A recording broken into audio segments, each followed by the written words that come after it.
Hello, everyone. Welcome to the Diabetic Toolbox, where we are on a mission to end type 2 diabetes one family at a time through education, support, and empowerment.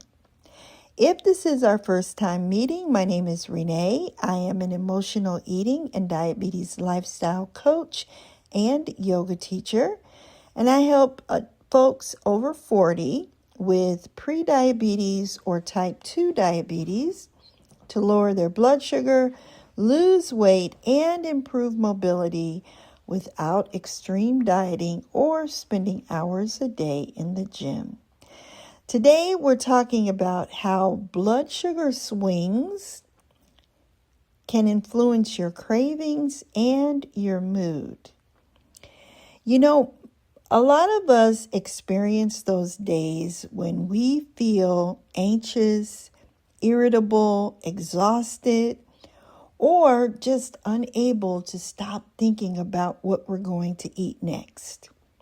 It's easy for us to assume that because we're having these feelings, it has something to do with our willpower or lack thereof.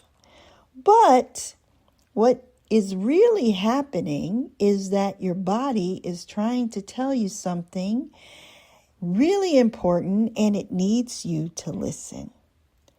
When your blood sugar rises quickly and then drops just as fast, your brain and your body takes notice. That drop in your blood sugar can leave you feeling tired, shaky, foggy, anxious, or craving something sweet. But the important thing to remember is that these feelings that you're having is not a sign that your willpower is lacking. It's actually information. So, instead of criticizing yourself for not being stronger, try showing yourself some compassion. Try asking yourself a different question. Not, why is my willpower failing me? But maybe ask yourself, what does my body need right now? Maybe you skipped breakfast, or your lunch didn't include enough protein or fiber.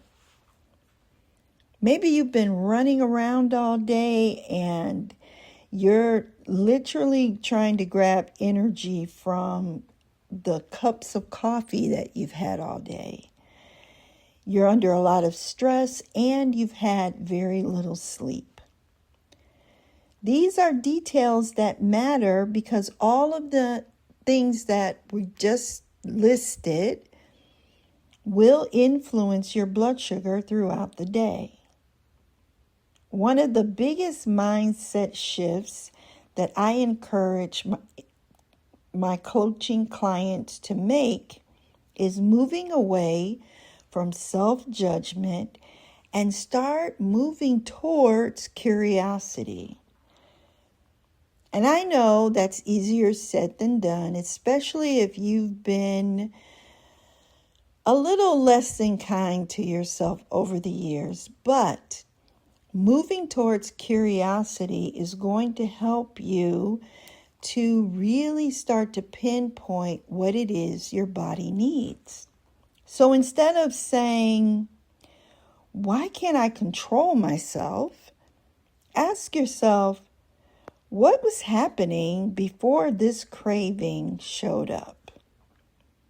That simple question helps you to identify the patterns in your life. And once you identify those patterns, you can begin to change them. Those changes can lead to fewer cravings, more stable energy, improved moods, and much more peaceful relationship with food. We are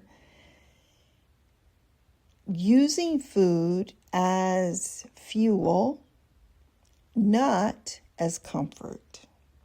But that only happens when you start to understand how your body works and you learn how to work with it instead of against it. Now, if you want more information on this topic, I go into a deep dive over on our blog, so you can head over to the diabetictoolbox.com to read more. I will post the link in the show notes. And I hope that you will share this episode with someone you love. Don't forget to download our guide for the month, 5 questions to ask at your next diabetic eye exam.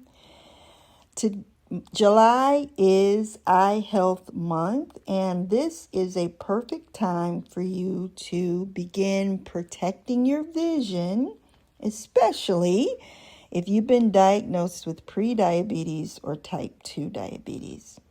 Inside the guide, you'll learn the essential questions to ask, why an annual diabetic exam matters, and I'm sharing simple ways to help you protect your eyesight for years to come.